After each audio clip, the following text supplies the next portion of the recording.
are tuning into Rattle, a weekly podcast presentation in 10 minutes or less, hosted by Shaylyn Connelly. We work to elevate your faith by awakening the dry bones inside of you and helping you achieve a healthier life with Christ.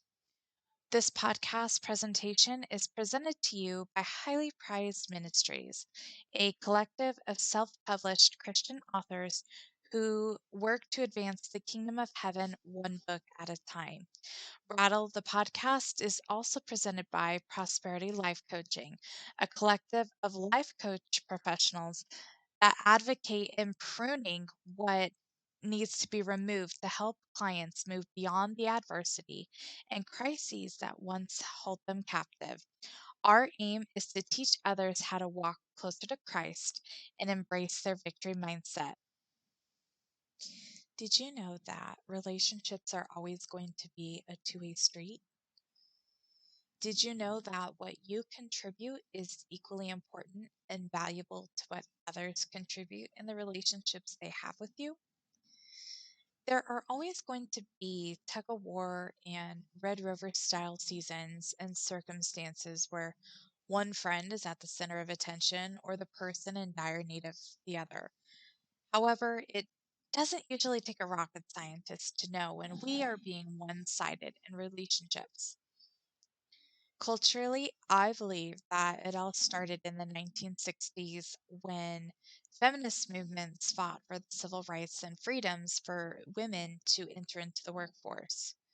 With that mindset came more women working outside of the home rather than just staying home and caring for the kids, husband, and home. Adult women of this generation are the same generation of childbearing mothers who went on to have children grow up in the 1980s and beyond. This generational movement created a new norm that children could be left at home without supervision and be deemed as safe. A lot of laws and boundaries have been set in place for kids of this generation to legally do this. But let's set this to the side. Without a mother figure in the home, it created the trend of having both parents not as present as those in earlier generations. And with the void of the maternal and nurturing source of expected emotion and affection in the home, many kids in that generation grew up to learn the realities of emotional abandonment. Their parents may have been present, provided stability, and always kept food on the table, but there was less of an open door to the emotional and mental needs of that young person, thus creating an open door to all kinds of strongholds, behaviors, attitudes, and those voids created open doors to the predator who prowls around looking for souls of innocence to devour. And yes, I am talking about Satan. With the generational movement creating a generational abandonment with the dynamic of the all American home, youth of the late 80s and 90s grew up essentially on premature independence. Classic rock and roll, cultural influences such as paraphernalia and such. And then the 90s happened, and that generation of youth grew up on screens.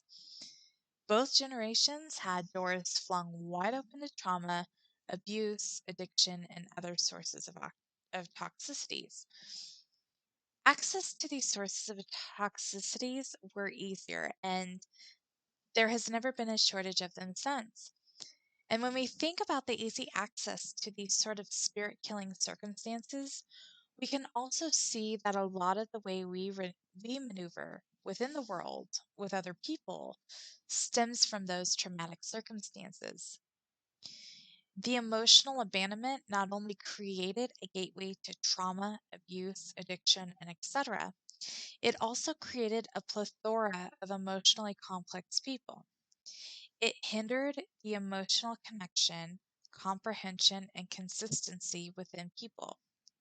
Thus, their emotionally absent people skills became normal, and it would become what they would apply to the relationships they have with others.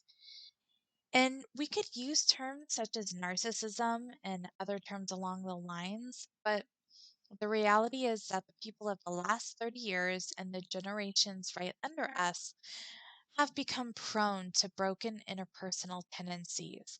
And it is in that brokenness that creates unhealthy communication behaviors, attitudes, and attachments between people. Whether it be divided through substances, screens, or shutdowns in a pandemic, relationships aren't as common to be nurtured and maintained off screen.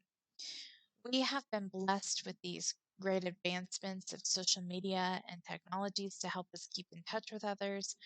However, we have become a culture that has the counterfeit belief that two people talking on a screen for hours on an end is a relationship and it is safe and it is normal. It may be normal by the world's standards, but the world is not a reflection of God's design for anything, especially relationships. We are more than susceptible to being the toxic friend in a relationship. It is not impossible for us to be the toxic rela- person in a relationship. It may not also be the other person at fault for frequent conflicts within the dynamics of your connection. Sometimes the most broken are the first to blame.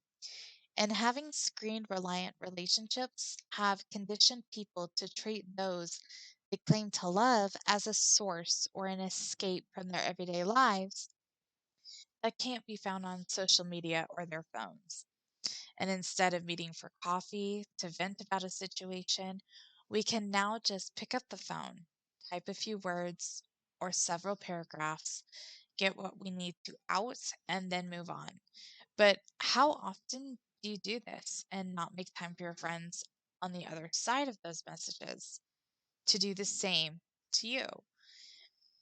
There is an onset trend of not being that person because we get in the mindset of we have let everything go and we can move on in our day. But when was the last time you asked someone, "How are you?" and meant it? And when was the last time you reached out and said, "Hey, what is a problem you need to vent about?" When was the last time you said to a friend, "Let's meet up and let's do it on a day where there is no time restraints"? Or when was the last time you spent time with someone you love and put your phone down?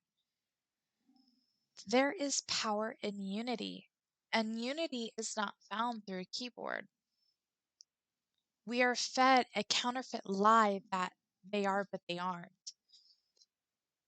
Awareness and enlightenment can be created through a keyboard, but unity comes when the words of your mouth flow in the direction of it, or you are sitting down, looking someone in the eye as they are delivering a message of great value that you genuinely get behind. We have had no choice but to isolate and depend on screens to connect with those we love. However, a lot of the people who complained during the original shutdown of 2019 were simply crying wolf. As hard as it is to be kept from those we love, it is equally hard to admit that you never took the off screen time to spend time around those individuals, to call them on the phone, and to be the support system for them that you have demanded they be for you time and time again. And the pandemic simply took it away from you. It took that right and that gateway away from you. And the frustration became more of you never took that time. It became about your freedoms and your limitations. But if you were to be honest, when was the last time you actually reached out to try to see those people that you were upset to not see beyond your annual holiday gatherings or beyond your your retreats that you go on with those people or whatever the circumstance may be?